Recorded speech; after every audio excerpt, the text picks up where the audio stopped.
Dans le désert, ils avaient tout oublié. Ils ont oublié Moïse, qu'il était leur prophète. Ils ont fait des problèmes à Moïse. Ils ont querellé contre Moïse. Et Moïse a perdu même la mission pour laquelle Dieu l'avait suscité, d'apporter le peuple en Canaan. Faites attention, frères et sœurs. Ne rendez pas injure pour injure. Lorsque quelqu'un veut vous faire fâcher, ne vous fâchez pas. Quand quelqu'un parlera en mal de vous, vous ne parlez pas en mal de lui. Bénissez, ne maudissez pas. C'est cela la vie du désert. Pas de tempérament. Pas d'amour. Pas d'affection. Tout porte des piquants. On ne prospère plus. Mais malgré ce désert, Dieu riche en miséricorde, il avait pourvu le rocher. Il avait pourvu la manne. Amen. Et il avait pourvu les serpents d'airain pour leur guérison. Oh bien-aimés, Dieu nous aime. Et Dieu est toujours fidèle pour accomplir, surtout pour 2021. Nous devions quitter le désert. Dans ta vie aussi, frère, peut-être qu'il y a un désert que tu traverses. Mais il est temps de quitter ce désert. Il est temps d'aller vers le pays où coule le lait et le miel. Tout est possible à celui qui croit. Je te dis, mon frère, ne sois pas découragé. Ne dis jamais dans ta vie, je ne peux pas. Ne dis jamais dans ta vie, Dieu, mon problème est grand. Mais il faut dire à ton problème que mon Dieu est grand. Les choses changeront. C'est l'année 2021. Nous devions quitter le désert. Pour quitter le désert, souvenez-vous-en, nous avons le rocher, qui est le message. Et nous, les prédicateurs, nous ne sommes que porteurs de ce message. C'est ça la difficulté. Alléluia. Nous devons rester derrière Moïse. C'est Moïse qui a reçu la commission de nous porter, de nous emmener vers la terre promise. Arrêtons ces querelles. Arrêtons de nous piquer les uns les autres. Ayons de l'amour. Ayons de l'affection. Ayons de l'affection fraternelle. Écoutez, pour terminer, il dit, malgré le désert que tu traverses, le rocher Christ est là. Parle au rocher seulement. C'est le temps de lui parler. Voilà pourquoi dans la prédication, parle à ce rocher, il donnera ses eaux au paragraphe 49. Il dit, si vous avez besoin de vie, parle au rocher.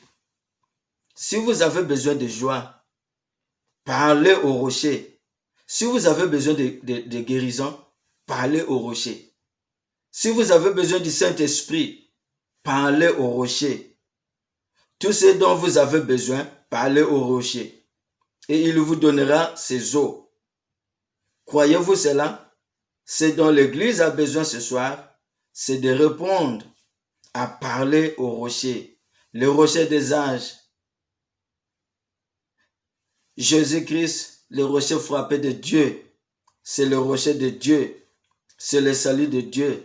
C'est encore un commandement pour vous ce soir.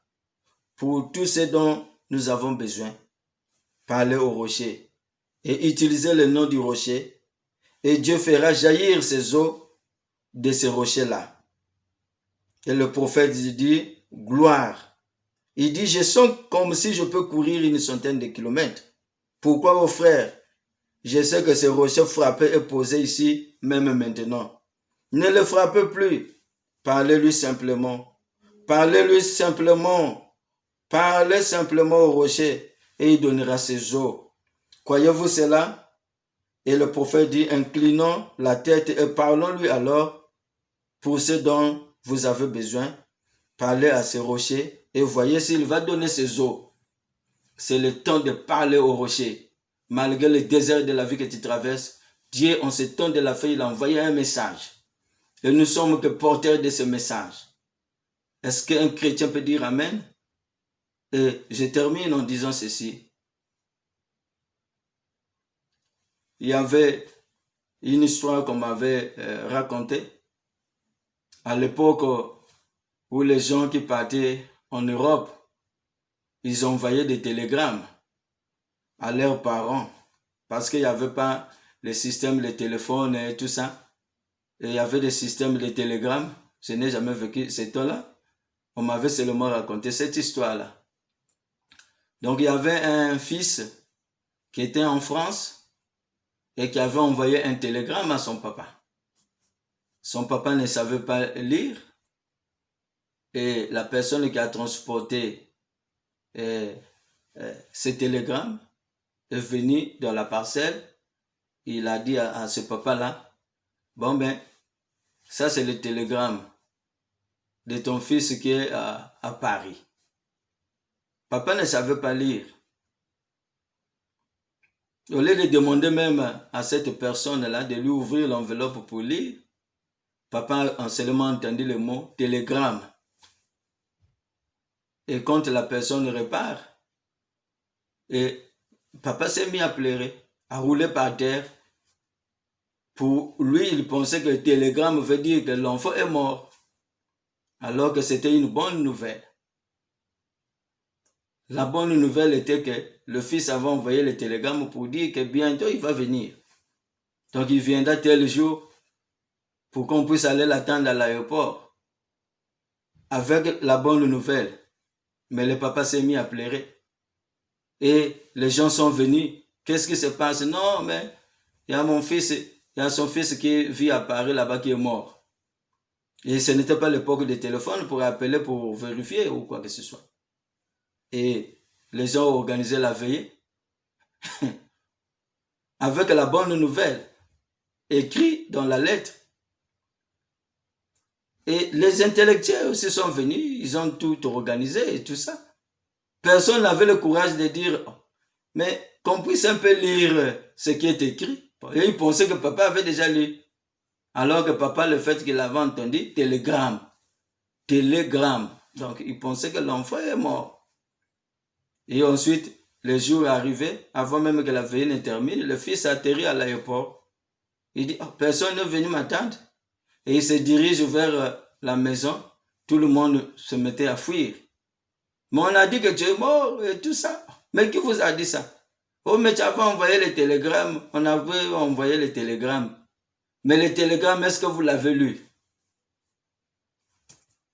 Personne n'avait lu ça. Et c'est ce que les gens font avec ce message. Nous avons un message. Mais au lieu de lire nous-mêmes, au lieu d'écouter sa voix enregistrée sur bande, nous nous contentons seulement des imaginations des gens. Il est temps de parler au rocher.